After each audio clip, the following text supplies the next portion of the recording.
চলে এলাম আজকে আর একটা নতুন ভিডিও নিয়ে। দেখুন লাস্ট পর্যন্ত, এই ভিডিওটা অবশ্যই আপনাদের ভালো লাগবে। এই ভিডিওটা যখন বানিয়েছি তখন আমি প্রথম দিল্লি আসছি। এর আগে অবশ্য আমি হিমাচল প্রদেশে ছিলাম, তখন মিটি হয়নি। এই প্রথম ওকে নিয়ে আমি এতটা ট্রেন জার্নি করব। সাথে ওর বাবা ছিল বলে খানিকটা স্বস্তিতেই ছিলাম।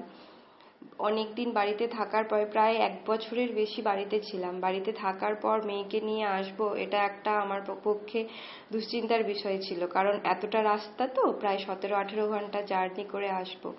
খাওয়া নিয়ে সেরকম চিন্তায় ছিলাম না, কারণ সেই সময় ও স্যারেলাক খেত আর কিছু ডাস্ট পাউডারও খেত, ড্রাই ফুডের পাউডার বানিয়েছিলাম সেটা খেত, ছোলা মুড়ি একটা পেস্ট বানিয়েছিলাম সেটাও খেত। খাওয়া নিয়ে সেরকম চিন্তা করতে হয়নি।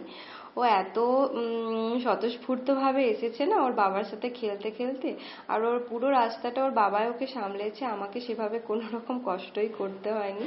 দেখুন দুজন মিলে কি আনন্দে এসেছে। পুরো রাস্তাটা এত মজা করতে করতে এসেছে না, সেভাবে কোনো কষ্টই হয়নি। একটা বাচ্চা নিয়ে আসছি বলে বুঝতেই পারিনি।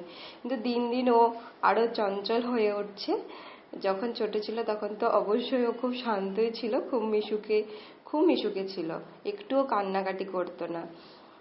অনেকদিন পর বাড়ি থেকে আসছি, আমার মনটা যদিও খারাপ ছিল, কিন্তু এদের দুজনকে এরকম ভাবে খেলতে দেখে আমার এত ভালো লেগেছিল না, মানে কি বলবো, সেটা আর বলে বোঝাতে পারছি না। কিন্তু আপনারা তো দেখেই বুঝতে পারছেন ওদের কোনো অসুবিধাই হচ্ছে না, ট্রেনে কি সুন্দর মজা করে করে আসছে।